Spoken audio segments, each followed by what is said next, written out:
ഇന്ന് ഓണസദ്യയുടെ റെസിപ്പി ആയിട്ടല്ല കേട്ടോ വന്നിരിക്കുന്നത്. കാരണം കഴിഞ്ഞ കുറച്ച് ദിവസങ്ങളായിട്ട് നമ്മൾ ഓണസദ്യ റെസിപ്പികളാണ് ചെയ്തുകൊണ്ടിരുന്നത്. ഇപ്പോൾ നമ്മൾ മിയ കിച്ചണിൽ ഓണസദ്യക്കുള്ള എല്ലാ റെസിപ്പികളും നമ്മൾ അപ്ലോഡ് ചെയ്തിട്ടുണ്ട്. കുറേ പേരൊക്കെ കുറേ റെസിപ്പികളൊക്കെ ചോദിച്ചിട്ടുണ്ടായിരുന്നു. അതൊക്കെ ഞാൻ കഴിഞ്ഞ വർഷം അതിൻ്റെ മുമ്പത്തെ വർഷമൊക്കെ ആയിട്ട് ഞാൻ അപ്ലോഡ് ചെയ്തിട്ടുണ്ട്. കുറേ പേര് പായസത്തിൻ്റെ റെസിപ്പിയൊക്കെ ചോദിച്ചിട്ടുണ്ടായിരുന്നു. എല്ലാ വെറൈറ്റി പായസങ്ങളും ചെയ്തിട്ടുണ്ട്. അതേപോലെ തന്നെ പാലടപ്രഥമൻ ചെയ്തിട്ടുണ്ട്, അടപ്രഥമൻ ചെയ്തിട്ടുണ്ട്, ഫ്രഷ് ആയിട്ടുള്ള അടയ്ക്ക് വെച്ചിട്ട് അതൊക്കെ ഞാൻ നേരത്തെ എനിക്ക് തോന്നുന്നു ഒരു 3 വർഷം മുമ്പൊക്കെ ഞാൻ ചെയ്തിട്ടുണ്ട്. അതിനകത്ത് കുറച്ച് റെസിപ്പികളൊക്കെ ഭയങ്കര ക്ലാരിറ്റി കുറവായിരുന്നു. അതൊക്കെ ഞാൻ അവിയൽ, അതേപോലെ തന്നെ കൂട്ടുകറി, പിന്നെ സാമ്പാർ, അതൊക്കെ ഞാൻ ഒന്നും കൂടി ഒന്ന് പുതുക്കിയിട്ടിട്ടുണ്ട്. അപ്പോൾ നിങ്ങൾക്ക് ഏതെങ്കിലും റെസിപ്പികളൊക്കെ നിങ്ങൾക്ക് വേണമെന്ന് വെച്ചിട്ടുണ്ടെങ്കിൽ യൂട്യൂബിൽ പോയിട്ട് മിയ കിച്ചൻ, പിന്നെ നിങ്ങൾക്ക് വേണ്ട റെസിപ്പിയുടെ പേര് ടൈപ്പ് ചെയ്തിട്ടുണ്ടെന്ന് വെച്ചിട്ടുണ്ടെങ്കിൽ നിങ്ങൾക്ക് ആ റെസിപ്പി കിട്ടും. അപ്പോൾ ഇന്ന് നമ്മൾ ഒരു പലഹാരമായിട്ടാണ് വന്നിരിക്കുന്നത്. ഇത് റെഡി ആക്കിയിട്ട് എടുക്കാൻ വേണ്ടിയിട്ട് നമുക്ക് ഗോതമ്പ് പൊടിയും വേണം, പിന്നെ ശർക്കരയും വേണം. ഇത് നമ്മൾ ആവിയിൽ വേവിച്ചിട്ടാണ് എടുക്കുന്നത്. ശരിക്കും നമ്മൾ കപ്പ് കേക്ക് കഴിക്കില്ലേ, അതേപോലെ നമുക്ക് റെഡി ആക്കിയിട്ട് എടുക്കാം. പക്ഷേ ഇതിലേക്ക് നമുക്ക് ഓവൻ്റെ ആവശ്യമൊന്നുമില്ല, കുക്കറിൽ വെച്ചിട്ട് ബേക്ക് ചെയ്യേണ്ട ആവശ്യമില്ല. ആവിയിൽ വെച്ചിട്ട് നമുക്ക് റെഡി ആക്കിയിട്ട് എടുക്കാം. കുട്ടികൾക്കൊക്കെ ഉറപ്പായിട്ട് നല്ല ഇഷ്ടമാവും. അപ്പോൾ നിങ്ങൾ ട്രൈ ചെയ്ത് നോക്കാൻ വേണ്ടിയിട്ട് മറക്കരുത്. അപ്പോൾ നമുക്കൊട്ട് സമയങ്ങൾ തന്നെ നമ്മുടെ പലഹാരം നമുക്ക് റെഡി ആക്കിയിട്ട് എടുക്കാം. അപ്പോൾ ഇനി ഇത് റെഡിയാക്കാൻ വേണ്ടിയിട്ട് ഫസ്റ്റ് നമ്മൾ ശർക്കര ഒന്ന് അലിയിച്ചിട്ട് എടുക്കണം. അപ്പം ഞാനിവിടെ 250 ml മെഷറിംഗ് കപ്പിൽ 1/2 കപ്പ് ശർക്കരയാണ് എടുത്തേക്കുന്നത്. ശർക്കര ഇതാ ഇതേപോലെ ഒന്ന് പൊടിച്ചിട്ട് വേണം എടുക്കാൻ വേണ്ടിയിട്ട്. അപ്പോൾ അറിയില്ല നമുക്ക് കറക്റ്റ് അളവ് എടുക്കാനും പറ്റും.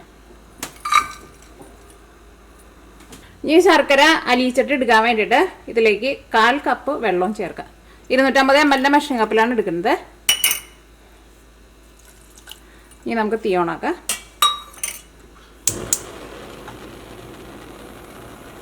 ഇപ്പോൾ ശർക്കര ചേർത്ത് കഴിഞ്ഞപ്പോൾ നമ്മുടെ ഈ വെള്ളം നന്നായിട്ട് തിളച്ചിട്ടുണ്ട്. ഇനി എന്ത് ചെയ്യണമെന്ന് വെച്ചിട്ടുണ്ടെങ്കിൽ തീ നന്നായിട്ട് കുറച്ച് വെച്ചിട്ട് ഈ ശർക്കര ഒരു സ്പൂൺ വെച്ചിട്ടാണ്ട് ഒന്ന് ഉടച്ചു കൊടുക്കുക. അപ്പോൾ പെട്ടെന്ന് അങ്ങോട്ട് മിക്സ് ആയിക്കോളും. അല്ലെങ്കിൽ നമ്മൾ കുറേ നേരം ഇട്ടിട്ട് തിളപ്പിക്കുമ്പോൾ എന്താ ഉണ്ടാവുമെന്ന് വെച്ചിട്ടുണ്ടെങ്കിൽ ഇതിനകത്ത് നമ്മൾ ഇത്രയ്ക്ക് ശർക്കര ചേർത്തിട്ടുണ്ടല്ലോ, വെള്ളം കുറച്ചല്ലേ ചേർത്തേക്കുന്നത്.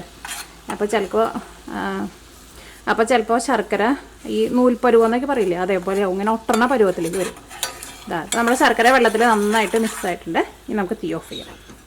ഈ കല്ലുള്ള ശർക്കരയെന്ന് വെച്ചിട്ടുണ്ടെങ്കിൽ നിങ്ങളൊന്ന് അരിച്ചിട്ട് എടുക്കണം. അപ്പോൾ ഇത് ഫസ്റ്റ് നിങ്ങൾ റെഡിയാക്കുക. കാരണം ഇതൊന്ന് ചൂടാറിയിട്ട് വേണം നമ്മുടെ മിക്സിലേക്ക് നമുക്ക് ചേർക്കാൻ വേണ്ടിയിട്ട്. ഇനി നമ്മൾ ഇതിലേക്കുള്ള മിക്സിങ് റെഡിയാക്കാൻ വേണ്ടിയിട്ട് പോകണം. അപ്പോൾ ഞാനിവിടെ 250 ml മെഷറിംഗ് കപ്പിൽ 1 കപ്പ് ഗോതമ്പ് പൊടി എടുക്കുക. ഇനിയിപ്പോൾ നിങ്ങളുടെ അടുത്ത് മെഷറിംഗ് കപ്പ് ഇല്ലയെന്ന് വെച്ചിട്ടുണ്ടെങ്കിൽ നിങ്ങൾ ചായ കുടിക്കുന്ന ഗ്ലാസ് ഉണ്ടല്ലോ, ആ ഗ്ലാസ്സിൽ അളവെടുക്കുക. ഏകദേശം ഇത്രയ്ക്കുള്ള ഒരു കപ്പ് എടുക്കണം കേട്ടോ. കാരണം ഈ ചായ കുടിക്കുന്ന കപ്പ് ചെറുതും വലുതൊക്കെ ഉണ്ടാവുമല്ലോ. ഇനി ഇതിലേക്ക് 1/2 teaspoon baking powder, 1/4 teaspoon baking soda. Table സ്പൂണിലല്ല ചേർക്കുന്നത്, ടീസ്പൂണിലാണ് ചേർത്തത്. ഈ 2 നുള്ളു ഉപ്പ് ചേർക്കുക. ഉപ്പ് ഉറപ്പായിട്ട് ചേർക്കണം കേട്ടോ, കാരണം ഇത് ഗോതമ്പ് പൊടിയാണല്ലോ, അപ്പോഴായിരിക്കും നല്ല ടേസ്റ്റ് ഉണ്ടാവുക. ഇനി ഫസ്റ്റ് ഇതെല്ലാം കൂടിയിട്ട് നന്നായിട്ട് മിക്സ് ചെയ്യുക. ഈ ബേക്കിംഗ് പൗഡറും ഉപ്പും ബേക്കിംഗ് സോഡയൊക്കെയും നമ്മുടെ ഈ ഗോതമ്പ് പൊടിയിൽ നന്നായിട്ട് മിക്സ് ആവണം. ഇനി ഇതിലേക്ക് 1/2 കപ്പ് പാല് ചേർക്കുക. അപ്പോൾ നിങ്ങളുടെ അടുത്ത് 250 ml മെഷറിംഗ് കപ്പിലാന്ന് വെച്ചിട്ടുണ്ടെങ്കിൽ നമ്മൾ ചായ കുടിക്കുന്ന ഗ്ലാസ് ഉണ്ടല്ലോ, ആ ഗ്ലാസ്സിൽ അളവെടുക്കുക. അപ്പോൾ എല്ലാത്തിൻ്റെ അളവ് ആ ഗ്ലാസ്സിൽ തന്നെ ആയിരിക്കണം എടുക്കേണ്ടത്. മെഷറിംഗ് കപ്പ് ഉണ്ടെന്ന് വെച്ചിട്ടുണ്ടെങ്കിൽ കുറച്ചും കൂടി നല്ലത്. അപ്പോൾ നമുക്ക് എല്ലാവരും ഒരു കറക്റ്റായിട്ട് നമുക്ക് കിട്ടും. ഇനി ഇതിലേക്ക് 1/4 കപ്പ് തൈര് ചേർക്കുക. തൈര് ചേർക്കുമ്പോൾ അധികം പുളിക്കാത്ത തൈര് വേണം ചേർക്കാൻ വേണ്ടിയിട്ട്. 1/2 കപ്പ് ഓയിൽ ചേർക്കുക. അതിപ്പോൾ ഏത് ടൈപ്പ് ഓയിലായിരുന്നാലും കുഴപ്പമില്ല. ഞാനിവിടെ സൺഫ്ലവർ ഓയിലാണ് ചേർത്തേക്കുന്നത്. ഇതിലേക്ക് നമ്മുടെ ശർക്കരപ്പാനി കൂടിയിട്ട് ചേർക്കുക. ഭയങ്കര ചൂടോടുകൂടി ചേർക്കരുത്. ഇപ്പോൾ ശർക്കരപ്പാനിക്ക് ഒരു ഇളം ചൂടുണ്ട്, അത് കുഴപ്പമില്ല. ഭയങ്കര ചൂടോട് കൂടിയിട്ട് ചേർക്കരുത്. ഇനിയിപ്പോൾ ചൂടാറിയാലും കുഴപ്പമില്ല, പക്ഷെ ഭയങ്കര ചൂടോടുകൂടി ചേർക്കരുത്. പ്രത്യേകം ശ്രദ്ധിക്കുക, നമ്മുടെ ഗോതമ്പ് പൊടി ഇതിനകത്ത് കിടന്നിട്ട് വെന്ത് പോട്ടോ. ഇതെല്ലാം കൂടിയിട്ട് ഇതിനകത്ത് നന്നായിട്ട് മിക്സ് ചെയ്യുക. ഇപ്പം നോക്കി ഇതിൻ്റെ ഒരു കൺസിസ്റ്റൻസി നമുക്ക് കറക്റ്റായിട്ട് കിട്ടിയിട്ടുണ്ട്. അപ്പോൾ നിങ്ങൾ 250 ml മെഷറിംഗ് കപ്പിൽ എടുക്കുകയെന്ന് വെച്ചിട്ടുണ്ടെങ്കിൽ എല്ലാവരും നമ്മൾ കറക്റ്റ് അളവിൽ എടുത്തിട്ടുണ്ടെന്ന് വെച്ചിട്ടുണ്ടെങ്കിൽ ഇതേപോലെ വരും. പക്ഷേ നമ്മൾ ഇനിയിപ്പോൾ ചായ കുടിക്കുന്ന ഗ്ലാസ്സിലാണ് നിങ്ങൾ അളവ് എടുത്തേക്കണമെന്നുണ്ടെങ്കിൽ ചിലപ്പോൾ നമ്മുടെ ബാറ്റർ ഭയങ്കര ലൂസായിട്ട് ഇരിക്കുകയെന്ന് വെച്ചിട്ടുണ്ടെങ്കിൽ നിങ്ങൾ അതനുസരിച്ചിട്ട് കുറച്ച് ഗോതമ്പ് പൊടി ചേർക്കുക. ഇപ്പോൾ ഭയങ്കര ടൈറ്റായിട്ടാണ് ഇരിക്കണതെന്ന് വെച്ചിട്ടുണ്ടെങ്കിൽ നിങ്ങൾ അതനുസരിച്ചിട്ട് കുറച്ച് വെള്ളം ചേർക്കുക. അപ്പോൾ ബാറ്റർ ഭയങ്കര തിക്കായിട്ട് ഇരിക്കുകയും ചെയ്യരുത്, ഭയങ്കര വെള്ളം പോലെ ഇരിക്കുകയും ചെയ്യരുത്. ഒരു സ്പൂണിലെടുത്തിട്ട് കോരി കാണിക്കാം. ഇതാ നോക്കിക്കേ, ഇതേപോലെ ഇങ്ങനെ ഇരിക്കണം. അപ്പോൾ നമ്മുടെ ബാറ്റർ റെഡി ആയിട്ടുണ്ട്. ഇത് നമ്മൾ ആവിയിൽ വേവിക്കാൻ വേണ്ടിയിട്ട് പോവാണ്. നമ്മൾ ആവിയിൽ വേവിക്കാൻ വേണ്ടിയിട്ട് പോവാണ്. അപ്പോൾ നോക്കിയാൽ ഞാനിവിടെ ഇതേപോലത്തെ ചെറിയ സ്റ്റീലിൻ്റെ ഇങ്ങനത്തെ പാത്രങ്ങളാണ് എടുത്തേക്കുന്നത്. അപ്പോൾ നിങ്ങളുടെ അടുത്ത് ഇതേപോലത്തെ ഇല്ലയെന്ന് വെച്ചിട്ടുണ്ടെങ്കിൽ വേറെ ഏതെങ്കിലും ഇതേപോലത്തെ കുഞ്ഞു പാത്രങ്ങൾ ഉണ്ടാവില്ല നമ്മുടെ അടുത്ത് കറിക്ക് വിളമ്പുന്നത്, അങ്ങനത്തെ എടുക്കുക. ഇപ്പോൾ ഇങ്ങനത്തെ ഒന്നും ഇല്ലയെന്ന് വെച്ചിട്ടുണ്ടെങ്കിൽ ഗ്ലാസ് ഉണ്ടെന്ന് വെച്ചിട്ടുണ്ടെങ്കിൽ ഗ്ലാസ് എടുക്കുക. അപ്പോൾ ഗ്ലാസ്സിലേക്ക് ആകുമ്പോൾ കുറച്ചുകൂടി സമയം കൂടുതൽ എടുക്കും കേട്ടോ വേവാൻ വേണ്ടിയിട്ട്. ഞാൻ ഇതിനകത്ത് കുറച്ച് നെയ്യാണ് തൂത്ത് കൊടുക്കുന്നത്. നെയ്യ് ഉണ്ടെന്ന് വെച്ചിട്ടുണ്ടെങ്കിൽ നെയ്യ് തൂത്ത് കൊടുക്കുക. അപ്പോൾ ഇത് റെഡി ആയിട്ട് വരുമ്പോൾ നല്ല നെയ്യുടെ ഒരു മണമൊക്കെ ഉണ്ടാവും. അല്ലെങ്കിൽ സാധാരണ ഏത് ടൈപ്പ് ഓയിലായിരുന്നാലും കുഴപ്പമില്ല, പക്ഷെ നെയ്യാകുമ്പോൾ കുറച്ചും കൂടി നല്ലതാണ്. നല്ല നെയ്യുടെ ഒരു സ്മെല്ലും കഴിക്കുമ്പോൾ നെയ്യുടെ ഒരു ടേസ്റ്റൊക്കെ ഉണ്ടാവും. ഇതിൻ്റെ ഉള്ളിലും സൈഡിലൊക്കെ നന്നായിട്ടൊന്ന് തേച്ച് കൊടുക്കാം. അപ്പോൾ നമ്മൾ ഇതിനകത്ത് എല്ലാത്തിലും നെയ്യൊന്ന് തൂത്ത് കൊടുത്തിട്ടുണ്ട്. ഇതിലേക്ക് നമുക്ക് ബാറ്റർ ഒഴിക്കാം. ബാറ്റർ ഒഴിക്കുമ്പോൾ പ്രത്യേകം ശ്രദ്ധിക്കാം. ഇതിനകത്ത് നമ്മൾ മാവ് ഒഴിക്കുമ്പോഴുണ്ടല്ലോ 3/4 ഭാഗം മാത്രം മതി കേട്ടോ. അതിനകത്ത് ഒട്ടും കൂടുതൽ ചേർക്കരുത്. കൂടുതൽ അങ്ങനെ ചേർത്തിട്ടുണ്ടെന്ന് വെച്ചിട്ടുണ്ടെങ്കിൽ ഇത് നമ്മൾ ആവിയിൽ വേവിക്കുമ്പോൾ ഇതങ്ങോട്ട് നന്നായിട്ട് പൊന്തി വരും. പൊന്തി വന്നു കഴിഞ്ഞിട്ടുണ്ടെങ്കിൽ പിന്നെ കുറേ ഇങ്ങനെ പുറത്തേക്കൊക്കെ പോകും. അപ്പോൾ അത് പ്രത്യേകം ശ്രദ്ധിക്കാം. ഇപ്പോൾ മാവ് ഒഴിക്കുകയാണ്.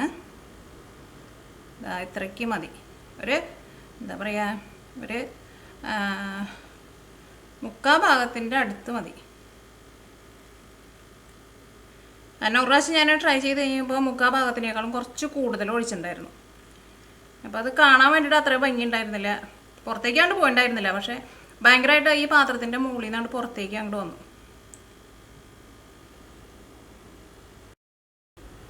നമ്മളിപ്പോൾ 5 എണ്ണത്തിൽ ഒഴിച്ചു. ബാക്കി ഇവിടെ കുറച്ചും കൂടി മാവ് ബാക്കിയുണ്ട് കേട്ടോ. അപ്പോൾ നമ്മളിപ്പോൾ 5 എണ്ണത്തിൽ ഒഴിച്ചു, ബാക്കി കുറച്ചും കൂടി മാവ് ബാക്കിയുണ്ട്. ഇനി ബാക്കിയുണ്ടല്ലോ എന്ന് കരുതിയിട്ട് നിങ്ങൾ എല്ലാത്തിലും ഒന്നും കൂടി ഒന്ന് ഫില്ല് ചെയ്യാൻ വേണ്ടിയിട്ട് നിൽക്കരുത്.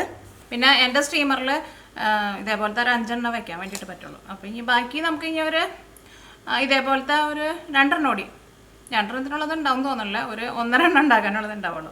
ഞാനിവിടെ ഗാർണിഷ് ചെയ്യാൻ വേണ്ടിയിട്ട് ബദാമാണ് ചേർക്കുന്നത്. ഇതിപ്പോൾ ഒന്ന് ചേർത്തിട്ട് ഗാർണിഷ് ചെയ്തില്ലെങ്കിൽ കുഴപ്പമില്ല.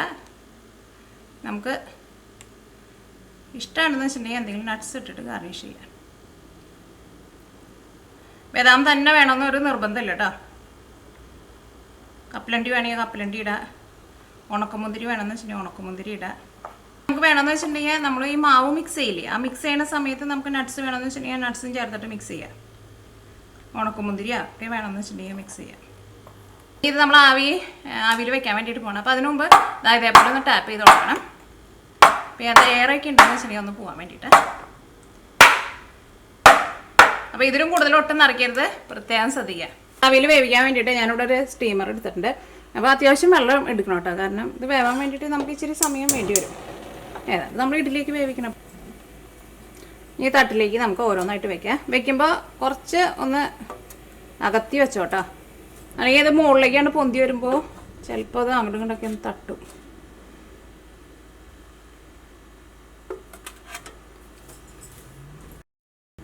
ഇനി നമുക്ക് മൂടി വയ്ക്കാം. തീ നന്നായിട്ട് കൂട്ടി വയ്ക്കാം. നന്നായിട്ട് ആവി വന്നു കഴിഞ്ഞ് കഴിയുമ്പോൾ പിന്നെ തീ പതുക്കെ ഒന്ന് കുറച്ച് വയ്ക്കാം. ഒരുപാട് അങ്ങനെ കുറച്ച് വയ്ക്കേണ്ട ആവശ്യമില്ല.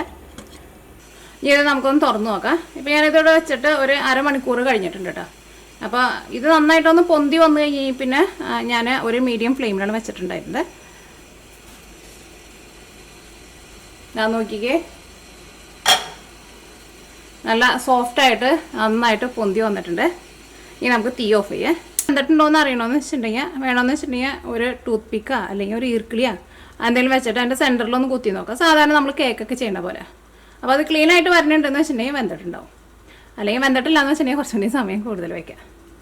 ഇനി ഇത് ചൂടാറി കഴിഞ്ഞപ്പോൾ നമുക്ക് ഇതിൻ്റെ ഉള്ളിൽ നിന്ന് പുറത്തേക്ക് എടുക്കാം. അപ്പോൾ അതാ നോക്കിയേ, നമ്മുടെ അപ്പം എന്നോ അല്ലെങ്കിൽ കേക്കെന്നോ അല്ലെങ്കിൽ കപ്പ് കേക്കെന്നോ എന്ത് വേണമെങ്കിൽ നിങ്ങൾക്ക് പറയാം കേട്ടോ. ഇത് നന്നായിട്ട് ചൂടാറിയിട്ടുണ്ട്. നന്നായിട്ട് ചൂടാറിയിട്ട് വേണം നമുക്ക് ഇതിൻ്റെ ഉള്ളിൽ നിന്ന് പുറത്തേക്ക് എടുക്കാൻ വേണ്ടിയിട്ട്. അത് പ്രത്യേകം ശ്രദ്ധിക്കുക. ഇപ്പോൾ നന്നായിട്ട് ഇരുന്നിട്ട് ചൂടാറിയിട്ടുണ്ട്. ഇനി ഇത് നമുക്ക് ഇതിൻ്റെ ഉള്ളിൽ നിന്ന് പുറത്തേക്ക് എടുക്കാം.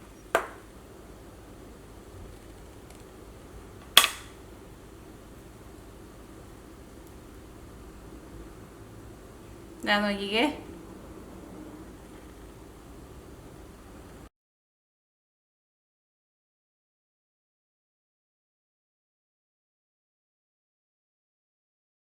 ഇത് നമുക്കൊന്ന് കട്ട് ചെയ്ത് നോക്കാം. ഇതെങ്ങനെ ഇരിക്കണേന്ന് നോക്കാം. നല്ല സോഫ്റ്റ്നെസ് ഒക്കെ ഉണ്ടെന്ന് നോക്കാം.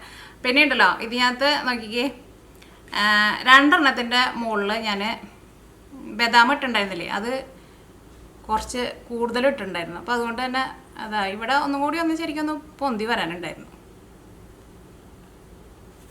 ഇതിൻ്റെ നോക്കിക്കേ,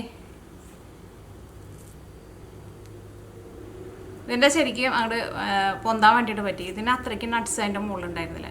ഇത് കുറച്ച് നട്ട്സ് ഇട്ട് കഴിയുമ്പോൾ ഇത് കുറച്ച് അങ്ങോട്ട് മുകളിൽ കുറച്ച് ഹെവി ആയിട്ട് വന്നു. പക്ഷേ ഉള്ളിൽ നല്ല സോഫ്റ്റ് ആയിട്ട് ഇരിക്കും കേട്ടോ. നമുക്കൊന്ന് കട്ട് ചെയ്ത് നോക്കാം. നല്ല പഞ്ഞി പോലെയാണ് ഇരിക്കുന്നത്. ഇതിൻ്റെ ഉള്ളിൽ എങ്ങനെയുണ്ടെന്ന് അറിയാം കേട്ടോ. അപ്പോൾ നട്ട്സ് ഇടുമ്പോൾ അത്രയ്ക്ക് അങ്ങോട്ട് ഇട്ടുണ്ട് കേട്ടോ. പൊളിച്ചിട്ട് അങ്ങോട്ട് കഴിച്ചാലും കുഴപ്പമൊന്നുമില്ല കേട്ടോ. ഞാനിത് ജസ്റ്റ് നിങ്ങളൊന്ന് കാണിക്കാൻ വേണ്ടിയിട്ട് കത്തി വെച്ചിട്ട് കട്ട് ചെയ്യാൻ വെച്ചു. ശരിക്കും നമ്മൾ കപ്പ് കേക്കൊക്കെ കഴിക്കണം പോലെ തന്നെ. അപ്പോൾ ഇതിൻ്റെ ഉള്ളിൽ എങ്ങനെയാണ് നോക്കാം നമുക്ക്. ഇതാ ഉള്ളിൽ നോക്കിക്കേ, നല്ല സോഫ്റ്റായിട്ടാണ് ഇരിക്കുന്നത്. ഇത് ഗോതമ്പ് പൊടിയാണല്ലോ, അപ്പോൾ കുറച്ച് ഹെവി ആയിട്ടാണ് ഇരിക്കുന്നത്. അപ്പോൾ ഇഡ്ഡലിനേക്കാളും കുറച്ച് സമയം കൂടുതലെടുക്കും. അപ്പോൾ നിങ്ങൾ ഫുൾ ടൈം തീയാണ്ട് കൂട്ടി വെക്കണ്ട. ഞാൻ ഒന്ന് നന്നായിട്ട് ആവി ഒന്ന് നന്നായിട്ട് പൊന്തി വന്ന് കഴിഞ്ഞിട്ട് പിന്നെ ഒരു മീഡിയം ഫ്ലെയിമിലേക്ക് വെച്ചാൽ മതി. കാരണം പൊന്തനേലും മുമ്പ് അങ്ങോട്ട് തീ ഭയങ്കരമായിട്ട് കുറച്ച് വയ്ക്കരുത്. അത് ഇഡ്ഡലി ആയിരുന്നാലും ഉണ്ടാക്കുമ്പോൾ അങ്ങനെ തന്നെയാണ്. നമ്മൾ പൊന്തി വരണേലും മുമ്പ് തീ കുറച്ച് വെച്ചിട്ടുണ്ടെന്ന് വെച്ചിട്ടുണ്ടെങ്കിൽ ചിലപ്പോൾ ഇഡ്ഡലി ആയിരുന്നാലും പൊന്തില്ല. കാരണം എന്ത് സാധനം അത്യാവശ്യം നല്ല ചൂട് കിട്ടിയാൽ മാത്രമേ അത് പൊന്തി വരുള്ളൂ. പൊന്തി കഴിഞ്ഞിട്ട് പിന്നെ നമ്മളൊരു മീഡിയം ഫ്ലെയിമിലേക്ക് വയ്ക്കാം. അപ്പോൾ നിങ്ങളെല്ലാവരും ട്രൈ ചെയ്ത് നോക്കാം. കുട്ടികൾക്കൊക്കെ ഉറപ്പായിട്ട് നല്ല ഇഷ്ടമാവും. പിന്നെ എല്ലാവരും കറക്റ്റ് അളവിലൊക്കെ തന്നെ എടുക്കണം കേട്ടോ. ബേക്കിംഗ് പൗഡറും ബേക്കിംഗ് സോഡയൊക്കെ ചേർക്കണം. അപ്പോൾ നിങ്ങളെല്ലാവരും ട്രൈ ചെയ്ത് നോക്കാം. ട്രൈ ചെയ്ത് നോക്കിയിട്ട് ഫീഡ്ബാക്ക് പറയാൻ വേണ്ടിയിട്ട് മറക്കരുത് കേട്ടോ. ഇതാ ഇത് കൈ കൊണ്ട് ഇതാ ഇങ്ങനെ പൊളിക്കുമ്പോൾ നോക്കിക്ക് കേണ്ട പൊടിച്ചിട്ടുണ്ടെന്ന് വെച്ചിട്ടുണ്ടെങ്കിൽ എന്താ നല്ല പഞ്ഞി പോലെ നമുക്ക് പൊടിച്ചിട്ട് എടുക്കാൻ വേണ്ടിയിട്ട് പറ്റും. അത്രയ്ക്ക് സോഫ്റ്റായിട്ടാണ് ഇരിക്കുന്നത്.